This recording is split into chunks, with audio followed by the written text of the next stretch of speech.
On a mis en place une politique de sécurité cadre qui s'accompagne d'un certain nombre de déclinaisons pratiques et opérationnelles à destination des informaticiens, mais aussi et surtout à destination des utilisateurs. Ça se matérialise concrètement par une charte d'utilisation des systèmes d'information qui définit les principaux usages des systèmes d'information, des règles à suivre et des comportements à bannir, qui s'accompagne d'un guide des bonnes pratiques de sécurité accessible au plus grand nombre des utilisateurs. Dans le cadre de ce projet de sécurité, de sécurisation du système d'information, la CPS est un outil, il ne reste qu'un outil, mais un outil précieux. En 1999, nous avons fait une enquête auprès de 800 utilisateurs, dont la moitié étaient porteurs de cartes. Et nous avons vu qu'on est passé de 40% de personnes qui disaient donner leur nom d'utilisateur et les mots de passe à 20% après la CPS. Déjà à l'époque, mais j'espère que maintenant qu'il y a des applications médicales, cette performance est encore améliorée. Ce n'est pas un remède miracle, mais ça s'inscrit dans un projet de longue haleine de responsabilisation des acteurs qui est la vraie sécurité.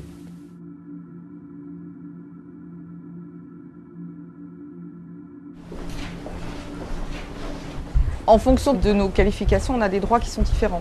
Tout ce qui est médical va avoir accès aux résultats d'examen, aux résultats biologiques. Au niveau de l'encadrement, nous, on a des accès beaucoup plus élargis, on a droit à tout ça, plus tout ce qui est commande du SAPRO, logistique, bon de transport. Je reprends ma carte et je laisse la place au suivant. Un utilisateur appartient à un profil métier et est affecté dans un service. Nous attribuons automatiquement les habilitations qui sont décidées par le chef de service à toute la catégorie professionnelle concernée. On peut comme ça, par la carte de professionnel de santé et par le serveur de sécurité et par le serveur d'habilitation, donner des droits a priori sur les patients qui sont hospitalisés dans le service. Nous savons qu'ils le sont par le système des admissions mouvement. Donc c'est la première vraie action en matière de sécurité que de faire une gestion centralisée des comptes avec des noms d'utilisateurs qui soient basés sur des personnes physiques. Et la seule manière de faire, c'est de se lier au système des ressources humaines de l'établissement.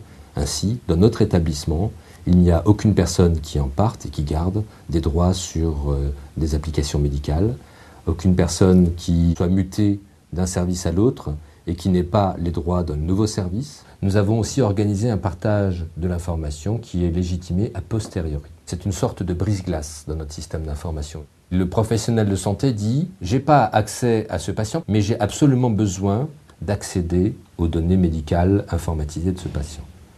Donc il y a à ce moment-là une authentification forte qui est permise par la carte et donc ça nous permet ensuite d'avoir une journalisation de ces actions et de faire un audit de cette trace, la condition finalement pour que chacun soit correctement responsabilisé.